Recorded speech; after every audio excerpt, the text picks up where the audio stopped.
सुमनस वन्दित सुन्दरि माधवि चन्द्र सहोदरि हेममये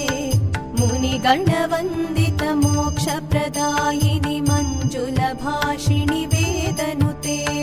पङ्कजवासिनि देवसुपूजित सद्गुणवर्षिणि शान्तियुते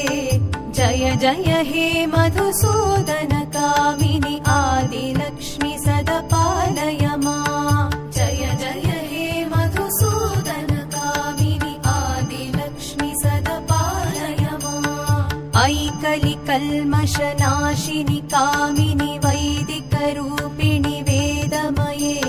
क्षीरसमुद्भव मङ्गलरूपिणि मन्त्रनिवासिनि मन्त्रनुते मङ्गलदायिनि अम्बुजवासिनि देवगणाश्रित पादयुते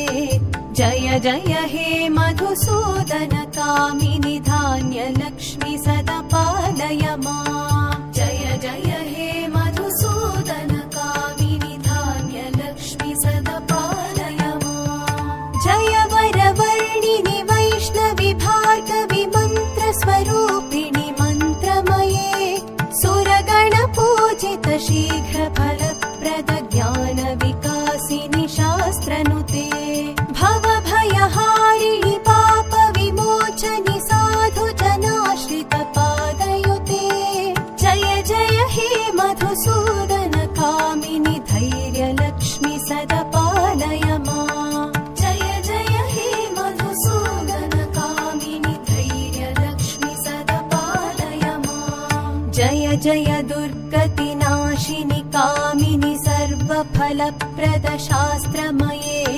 रथ गज तुरग पदादि समावृत परिजन मण्डित लोकनुते हरिहर ब्रह्म सुपूजित सेवित ताप निवारण पादयुते जय जय हे मधुसूदन कामिनि गजलक्ष्मी रूपेण पालय माम् जय जय हे मधुसूदन कामिनि गजलक्ष्मी रूपेण पालय माम् ऐखगवाहिनि मोहिनि चक्रिणि रागविवर्धिनि ज्ञानमये गुणगणवारिधि लोकहितैषिणि स्वरसप्तभूषित गाननुते सकल सुरासुर देव मुनीश्वर मानव वन्दित पादयुते